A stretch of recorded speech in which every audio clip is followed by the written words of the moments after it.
2025 a gente viu algo bem interessante, onde os investidores eles começaram a questionar a hegemonia do dólar no mundo e o dólar acabou tendo uma performance fraca ao longo desse ano, mas isso não significou que a bolsa americana foi preterida pelos investidores. E o porquê disso?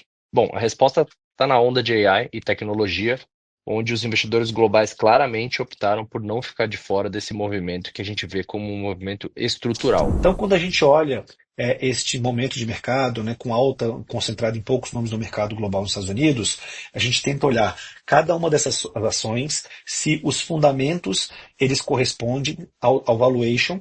Então, esse é o nosso foco, não só para essas ações, mas como processo como um todo. É prudente uma diversificação, uma proteção via diversificação. Para isso, a gente pode acessar diferentes setores, inclusive setores mais tradicionais e outras classes de ativos, como imóveis, commodities ou até criptoativos. Algumas alternativas são ações e fundos de outros países ou de setores mais tradicionais, que não valorizaram tanto nesse ano nem no ano passado e que não estão em preços particularmente altos.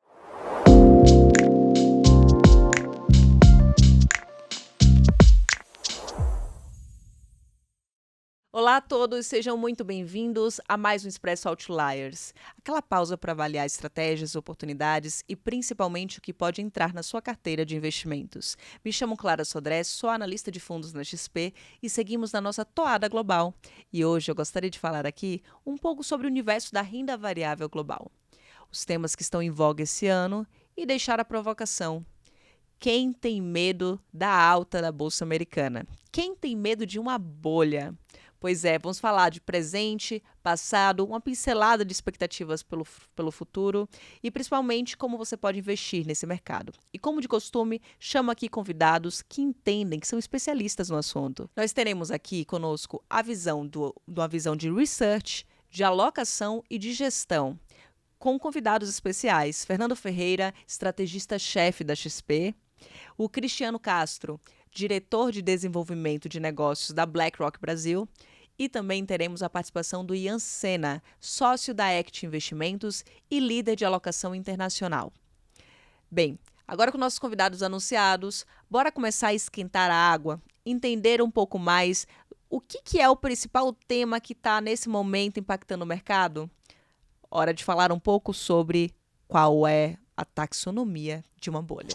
E para começar aqui o nosso primeiro bloco, aquecendo a água, eu queria realmente passar aqui, detalhar uma taxonomia de uma bolha financeira. Não é um termo comum para o segmento financeiro, mas queremos aqui classificar, organizar e explicar a estrutura de um fenômeno complexo, no caso de uma bolha financeira. E quando a gente fala de bolha financeira, ela acontece quando o preço de um ativo se afasta de uma forma persistente dos seus fundamentos, impulsionado por expectativas, fluxo de dinheiro, narrativas que crescem mais rápido do que a realidade. E uma bolha, ela pode ser organizada sob alguns pilares. Acho que a primeira dimensão é a origem, depois a expansão, na sequência os sintomas, quando o mercado começa a se dar conta, até ela de fato estourar. Vamos por partes.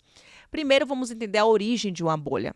Ela nasce de um terreno fértil, de uma liquidez abundante, acompanhado de uma inovação específica e também uma narrativa muito forte, que fortalece incentivos e leva investidores a tomarem ainda mais riscos. Bora trazer uma bolha como exemplo, a mais famosa de todas, a bolha.com, a bolha da internet, famosa.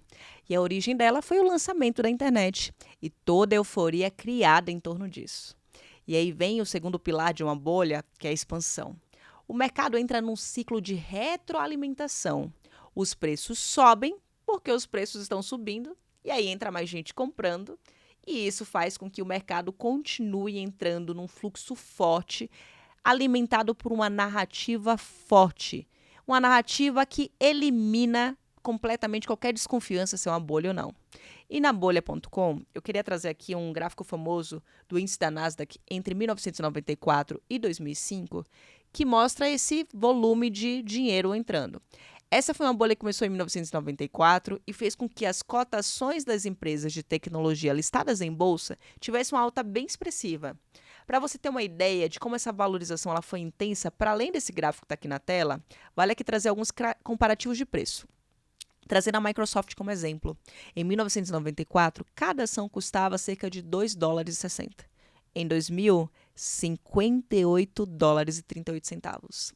Intel, cerca de $4 e foi para $74. Cisco, cerca de $2 e foi para mais de $80. E aí, alguns dos sintomas observáveis para esse movimento de bolha é o seguinte: valuation desconectado, fluxo ignorando fundamentos, narrativa tomando lugar dos números e qualquer ativo que tenha relação com o tema subindo, independente se está com bons fundamentos, boas perspectivas e com a solidez estrutural importante. Ou seja, a euforia ela toma conta. Entre 2000 e 2002, o índice Nasdaq caiu mais de 75%. Fora as empresas que precisaram declarar falência nesse mesmo período. E o índice só voltou ao mesmo patamar após cerca de 15 anos. Lá para 2015 que o Nasdaq foi se recuperar para esse ponto aqui de alta. E aí é super importante entender que o fim de uma bolha nunca é por um único motivo. É sempre uma soma. Fluxo que desaparece, revisão de expectativa, algum choque macro e a realidade voltando a trazer os fundamentos para o centro das discussões, fazendo com que os investidores passem a ter uma visão mais realista do que está acontecendo. A ganância vira cautela, cautela vira medo e o medo vira uma venda forçada. E aí sim, a bolha estoura. Bem, agora que você entendeu um pouco da estrutura e taxonomia, bora entender um pouco do que está acontecendo em 2025? E é aqui que o debate fica interessante. Vamos para o nosso bloco 2. Nós vamos pegar uma dose de café, entender um pouco de quanto de performance a gente está falando, do que está acontecendo e por que estamos acompanhando um movimento diferente do que aconteceu lá na bolha da internet. Bem, hoje existe um ruído nesse momento de mercado, agora a partir de outubro, aumentou, novembro também, sobre uma possível bolha para as ações de inteligência artificial. Não é de agora que esse ruído existe, tá? Na realidade, desde que a Bolsa Americana começou a subir, mesmo com o aumento de juros, já se falava sobre uma cautela maior para esse tema, dada a liquidez que o mercado teve a partir da pandemia. E aí, esse movimento ele veio muito forte com a concentração na Bolsa Americana. Só que quando a gente aplica todas as avaliações se é uma bolha ou não, vemos que o atual ciclo ele não replica o que aconteceu a partir de 1994. Hoje, quando olhamos para a alta da Bolsa Americana em especial, nós temos um ambiente que compartilha os elementos de narrativa, mas não compartilha a fragilidade estrutural da época da bolha.com. As empresas que estão puxando o mercado nesse momento são altamente lucrativas, possuem vantagens competitivas claras, modelos de monetização já testados e uma capacidade de inovação que é super relevante, bem endereçada.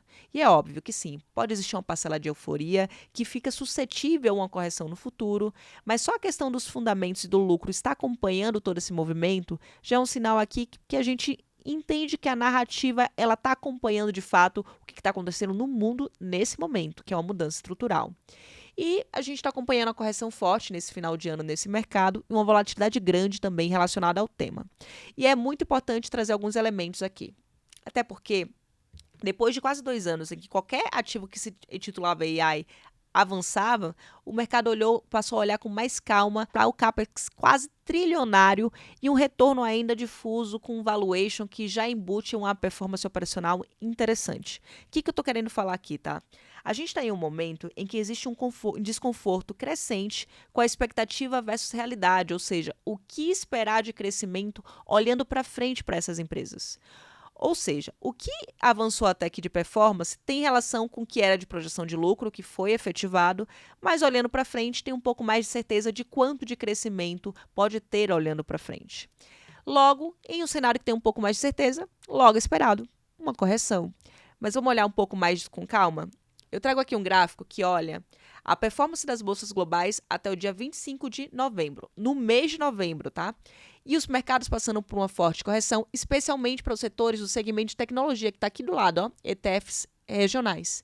Só que quando a gente avança e olha para a performance para o ano, mesmo com todo o movimento de volatilidade global para o tarifaço, você pega o ETF de tecnologia aqui nos ETFs setoriais, sobe mais de 20% ao ano. E fora toda a parte de realocação que já foi abordada aqui no Expresso no passado, que basicamente está sendo um ano excelente para os mercados globais, mesmo com a volatilidade que é natural de um mercado como esse. Agora eu vou trazer um gráfico que eu já mostrei por aqui, que mostra um comparativo da Bolsa Americana contra os mercados globais nos últimos 5 anos. E vemos que a Bolsa Americana ela contrariou a alta de juros nos últimos 5 anos, com a forte alta concentrada no segmento de tecnologia, deixando o índice, de fato, um pouco mais concentrado e sensível para variações para essa temática. E aí você soma isso com a realocação de capital para outras regiões, que também já foi abordada aqui, que faz com que o ACWX Estados Unidos suba bastante esse ano. Pronto, temos uma receita perfeita para volatilidade. Só que aí agora eu trago aqui um gráfico para você levar para casa, avaliar, guardar, entender um pouco a dinâmica da Bolsa Americana. O S&P, ao longo da história, mostrando que independente do que está acontecendo no mundo, na Bolsa, no macro, a Bolsa Americana ela se reinventa subindo. Diante disso, é hora de ouvir um pouco mais dos especialistas, como eles estão enxergando esse atual momento de mercado. Vamos para o nosso terceiro bloco. Bem, eu queria começar aqui o nosso terceiro bloco convidando o Fernando Ferreira, estrategista-chefe da XP, para entender um pouco mais da visão dele para esse momento do ponto de vista técnico, para a Bolsa Americana em especial. Temos aqui uma combinação de múltiplos elevados, concentração em empresas de inteligência artificial e revisões fortes de lucro. Tudo isso coloca 2025 mais perto de um movimento estrutural ou nós vemos sinais claros de euforia.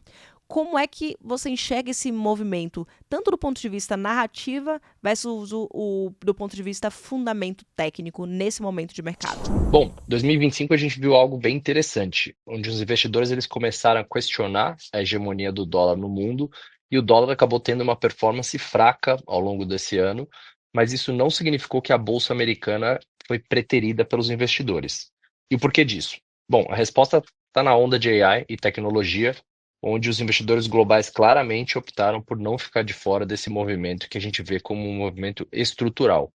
Muito vem sendo debatido ao longo desse ano sobre uma potencial bolha de AI, mas o nosso time de estratégia internacional acabou de publicar um estudo bem interessante nesse tema, onde a gente mostra que a gente ainda está no começo desse progresso, e que apesar dos questionamentos sobre os retornos que esses investimentos vão trazer no futuro, e também alguns excessos que a gente vê em algumas partes do mercado americano, como ações de empresas que ainda não têm receita, empresas relacionadas ao tema de terras raras, computação quântica e etc.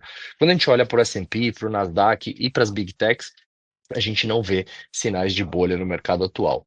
Os múltiplos de avaliação, eles sim estão altos em relação à média histórica, perto de 22 vezes lucro para o S&P 500, mas nem de longe eles chegam perto dos níveis que a gente viu durante a bolha do .com em 1999. Além disso, o mais importante aqui é que o crescimento de lucro das empresas de tecnologia segue bastante sólido e o mercado espera um crescimento de 14% de lucros para 2026 para o S&P 500.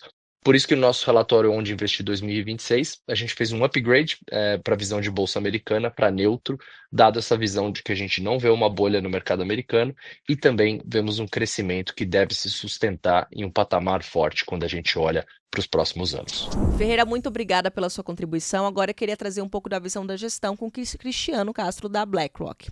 Cristiano, você está dentro de uma das maiores gestoras do mundo, da maior gestora do mundo.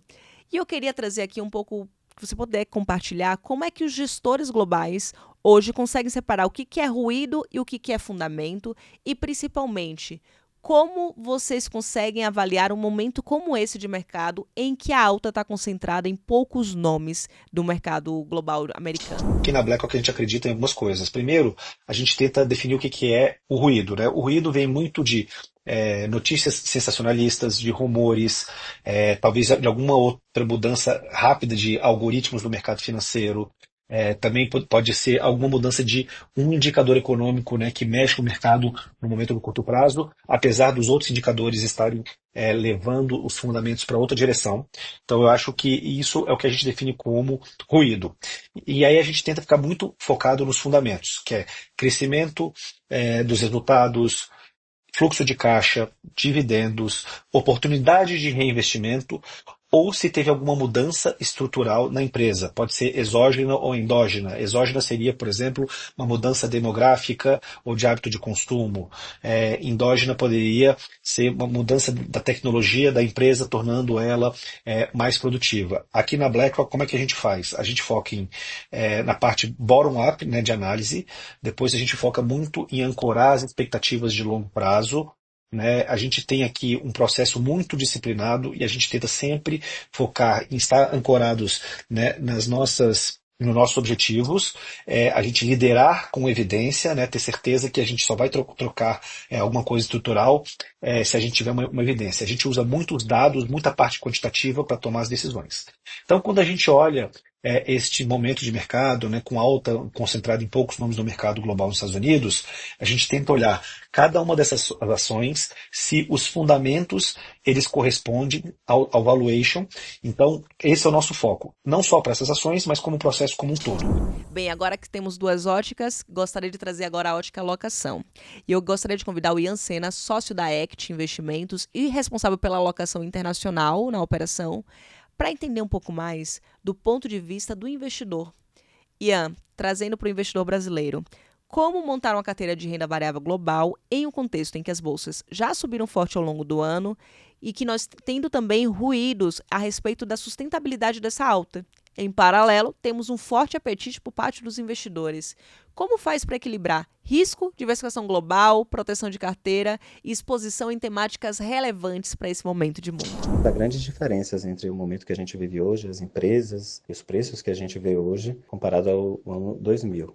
Agora, a gente vê empresas muito mais robustas, muito mais lucrativas, com muito mais caixa, tendo essas grandes precificações, e não empresas que estão iniciando. Muitas das empresas que estão iniciando e são de IA são empresas privadas e não listadas em bolsa. Mesmo assim, numa visão de alocação mais conservadora e de quem não quer apostar todas as fichas, ou a maior parte das fichas, num único setor e nessa nova tecnologia, é prudente uma diversificação. Uma proteção via diversificação. Para isso, a gente pode acessar diferentes setores, inclusive setores mais tradicionais e outras classes de ativos, como imóveis, commodities ou até criptoativos. Algumas alternativas são ações e fundos de outros países ou de setores mais tradicionais, que não valorizaram tanto nesse ano nem no ano passado e que não estão em preços particularmente altos. Outra classe de ativos que chama a atenção nesse momento é a classe dos REITs, que são os mais próximos dos fundos imobiliários nos Estados Unidos e não vem valorizando muito nos últimos tempos e tendem a se beneficiar de um ciclo de corte de juros, como é o consenso para o curtíssimo prazo. Por fim, acho prudente manter uma parte do recurso em caixa, já que viemos de máximas históricas consecutivas. É plausível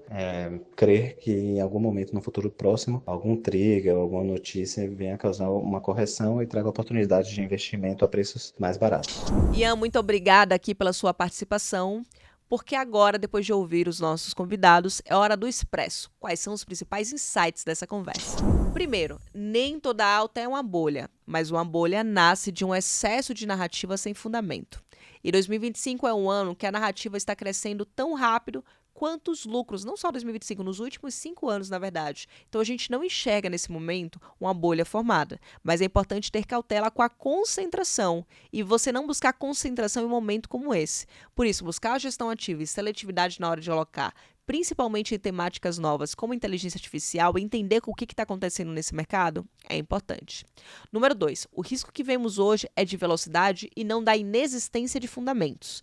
Diferente da .com, a tecnologia ela já existe, já dá resultados, a gente já está usando a inteligência artificial no dia a dia e existe uma demanda muito forte hoje por infraestrutura. Tanto que as ações que estão subindo nesse segmento hoje são as que mais estão preparadas para dar escala e continuidade à evolução dessa temática.